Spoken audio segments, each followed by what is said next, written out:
দেশব্যাপী আইনশৃঙ্খলা পরিস্থিতির চরম অবনতি দৃশ্যমান। মাত্রাতিরিক্তভাবে বেড়ে গেছে চুরি, ছিনতাই, হামলা, ধর্ষণের মতো অপরাধ। দেশের আইনশৃঙ্খলা পরিস্থিতির এমন অবনতি নিয়ে এবারে উদ্বেগ জানিয়েছেন জনপ্রিয় ইসলামিক আলোচক ডক্টর মাওলানা মিজানুর রহমান আজহারী। বিস্তারিত জানাচ্ছেন আরিফ হাসান। রাজধানীসহ সারা দেশে পাল্লা দিয়ে বাড়ছে চুরি, ডাকাতি ও ছিনতাইয়ের মতো অপরাধ। এমনকি প্রকাশ্যে করা হচ্ছে মানুষ হত্যা। এছাড়াও চাঁদাবাজি ও মব সন্ত্রাস জনগণের জানমালের নিরাপত্তাকে দুর্বিষহ করে তুলেছে। আইনশৃঙ্খলা পরিস্থিতির অবনতির সূচক ক্রমেই উপরে উঠে যাচ্ছে। পাড়া মহল্লার গলিপথ থেকে শুরু করে রাস্তাঘাট সর্বত্র এখন ছিনতাই আতঙ্ক ভর করছে। সন্ধ্যা নামলে চারদিকে ছিনতাই, ডাকাতির আতঙ্কে সাধারণ মানুষ বাইরে বের হতে ভয় পায়। খোদ রাজধানীতে শত শত মানুষের সামনে রামদা দিয়ে রিকশা আরোহীর উপর সন্ত্রাসী হামলার মতো ঘটনা এবং বনশ্রীতে প্রকাশ্যে গুলি করে ছিনতাইয়ের মতো ঘটনা ঘটছে। এমনকি বাসের মধ্যেও কেউ এখন নিজেকে নিরাপদ ভাবতে পারছে না। ডাকাতি করে সর্বোচ্চ লুট করা ছাড়াও ধর্ষণের মতো পৈশাচিক ঘটনাও ঘটছে।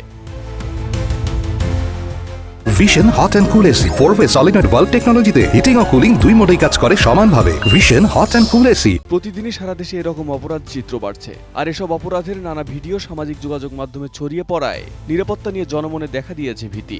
দেশে এত পুলিশ এবং বিশেষ অপারেশন ডেভিল হ্যান্ড পরিচালনার পরও আইনশৃঙ্খলা পরিস্থিতির কেন এত অবনতি হচ্ছে সেটি নিয়ে সাধারণ মানুষের ক্ষোভ আর প্রশ্নের শেষ নেই।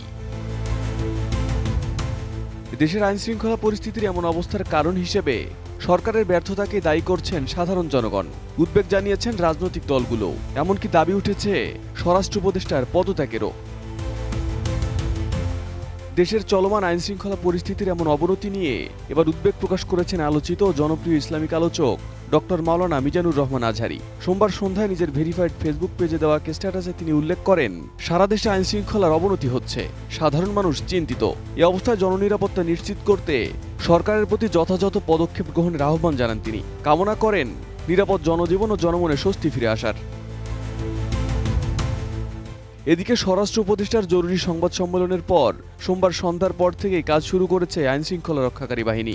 রাজধানীর যেসব জায়গায় আইনশৃঙ্খলা পরিস্থিতির অবনতি হয়েছে সেসব জায়গায় পুলিশ, সেনাবাহিনী, বিজিবি ও নৌবাহিনীর যৌথ পেট্রোল শুরু করেছে। রাজধানীর অনেক জায়গায় বসানো হয়েছে checkpost. Arif Hasan, ATN news.